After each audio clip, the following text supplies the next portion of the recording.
नाम है हार्दिक और आज हम बात करने वाले हैं कनाडा स्टूडेंट वीज़ा रिफ्यूज़ल के बारे में। सबसे पहली बात कि हमने देखा है कि पास्ट एक वीक में बहुत सारे स्टूडेंट के वीज़ा जो है ठीक है वो रिफ्यूज़ हुए हैं कनाडा के।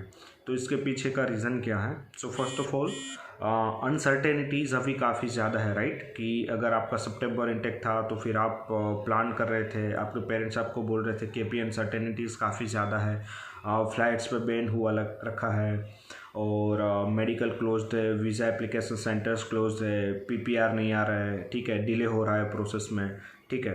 तो स्टूडेंट्स क्या कर रहे थे कि अपना जो इंटेक है ना उसको डिफ़र करा रहे थे, ठीक है। अब डिफ़र करने से हुआ क्या कि जो स्टूडेंट्स थे उन्होंने अपना जो एप्लीकेशन था, जो कॉलेज में उन्होंने एडमिशन ले रखा था, उन्होंने डिफ़र किया। अब मान लो कि आप सितंबर से जैन इंटेक में डिफ़र कर रहे हो, ठीक है, अभी तक आपने वीज़ा अप्लाई नहीं किया, आप सितंबर टू जैन अपना जो इंटेक है वो डिफ़र कर रहे हो, ठीक है। अब ये एक क्लास है स्टूडेंट का कि कुछ ऐसे स्टूडेंट्स हैं जो अपना इंटेक जो है वो डिफ़र करना चाहते हैं, ठीक है, और दूसरी तरफ कुछ ऐसे स्टूडेंट्स हैं वो जो डायरेक्टली जैन इंटेक टारगेट कर रहे हैं, ठीक है। तो होगा क्या एट द रिज़ल्ट कि जैन इंटेक में एप्लीकेशंस बहुत ज़्यादा हो जाएगा, आउट ऑफ कंट्रोल हो जाएगा, ठीक है। अब एम्बेसी में जैन इंटेक की जो सीट्स थी, ठीक है, वो तो वैसी ही मतलब जितनी सीट्स थी उन लोगों के पास जैन इंटेक में उतनी ही सीट्स रही, ठीक है। सितंबर इंटेक में इतनी ज़्यादा एप्लीकेशंस नहीं हुई क्योंकि लोग डिफ़र करा रहे थे। जैन इंटेक में डिफ़र वाले भी स्टूडेंट्स थे और डायरेक्टली जो जैन इंटेक जिन्होंने डायरेक्टली अप्लाई किया था वो स्टूडेंट्स भी थे, ठीक है। तो पर्टिकुलरली जैन इंटेक पे रश बहुत ज़्यादा हो गया। उसकी जो सीट्स थी जैन इंटेक की वो तो उतनी की उतनी ही रही, ठीक है, बट एप्लीकेशंस ज़्यादा हो गई, ठीक है, जिसकी वजह से अगर मोर देन एप्लीकेशन होती है, सपोज़ कि कहीं पे 700 सीट्स है और 7 लाख स्टूडेंट्स अप्लाई कर रहे हैं तो डेफिनेटली रिजेक्शन होने का चांस है, ठीक है। अभी ये बात थी कि वीज़ा रिफ्यूज़ होने की। अभी जिनका वीज़ा रिफ्यूज़ हो रहा है उनको क्या करना चाहिए? फर्स्ट ऑफ ऑल, अगर आपका प्रोफाइल नॉन एसडीएस है, just try to make your profile SDS. आप अपना आइल्स रीटेक कर सकते हो, मिनिमम 6 इन ईच और मोर।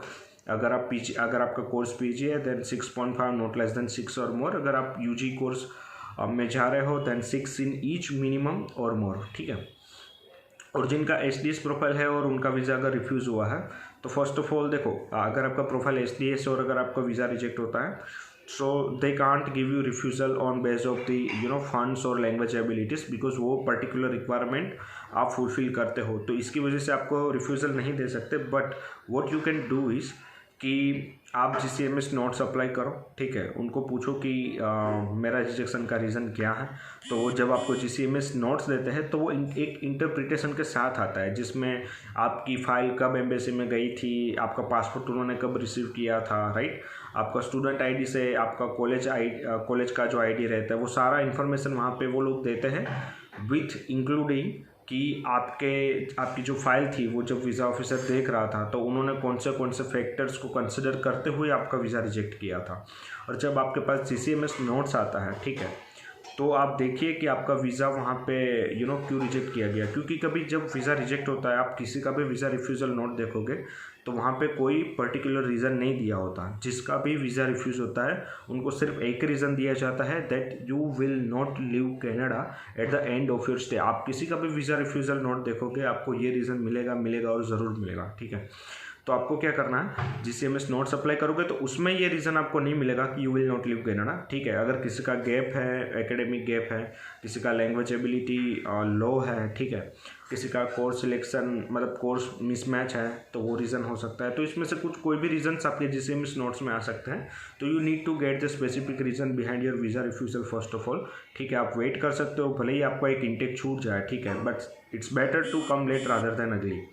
तो जब आपका GCMS नोट्स आपके पास आता है, जब आपको कोई पर्टिकुलर रीज़न मिलता है आपका रिफ्यूज़ल का, ठीक है, उसके बाद ही आप उस पर्टिकुलर पॉइंट पे जस्टिफिकेशन देके अपना फाइल जो है वो उसका जो आपका जो एप्लीकेशन है वो मतलब आप री एप्लीकेशन कर सकते हो, अपना जो वीज़ा है वो वापस से फाइल कर सकते हो। But that is very important to get the specific reason behind your visa refusal. I think that's it for this video. अगर आपकी कुछ भी क्वायरीज है इमिग्रेशन से रिलेटेड, अगर आपको कुछ पूछना है, कुछ कन्फ्यूज़न है तो नीचे डिस्क्रिप्शन में मेरा नंबर दिया है, ठीक है। So that's it for this video, thank you.